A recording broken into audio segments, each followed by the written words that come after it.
હિંમતનગરની ઈડર એપીએમસીના ગોડાઉનમાં પુરવઠા વિભાગે મેગા સર્ચ ઓપરેશન હાથ ધર્યું હતું। તાજેતરમાં બનાસકાંઠા જિલ્લાના દાંતામાં પકડાયેલા સસ્તા અનાજના જથ્થાની તપાસનો રેલો ઈડર એપીએમસી સુધી પહોંચ્યો છે। ગાંધીનગર પુરવઠા વિભાગની ટીમે ગઈકાલે મોડી રાત્રે સર્ચ ઓપરેશન હાથ ધર્યું હતું। અંદાજે 12 કલાક સુધી ગોડાઉનમાં તપાસ કરવામાં આવી હતી। તપાસના અંતે કુલ 4 પેઢી પાસેથી 39 લાખ સુધીની કિંમતનો ઘઉં, ચણા, ચોખાનો બિનહિસાબી જથ્થો મળી આવ્યો હતો। एक ही प्लेटफॉर्म पर हमें सारी सुख सुविधाएं मिल रही है, तो क्या हमें वहाँ हर आइटम्स के लिए ये 4 पेटीमां तपास कर्या बाद जे जत्थो सीज करवामां आव्यो छे ए जत्थो अमे गोडाउन खाते शिफ्ट करवानी कार्यवाही हाथ चालू छे।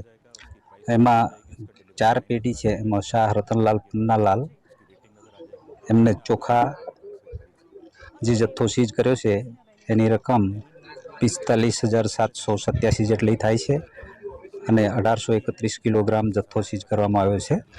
ઘઉં 22,900 કિલોગ્રામ, જેની રકમ 4,58,000 જેટલી થાય છે। ટીમોની અંદર અમારી એક ગાંધીનગરની ટીમ પણ અત્યારે અમારી સાથે સામેલ હતી અને અમારી જિલ્લા પુરવઠાની ટીમ તથા મામલતદાર કચેરી ઈડરનો સ્ટાફ એ રીતે અમારી ટીમ કામ કરી રહી છે। આગળ જથ્થો સીઝ કરવામાં આવ્યો છે, આગળ અમે નિયમ અનુસારની કાર્યવાહી કરીશું।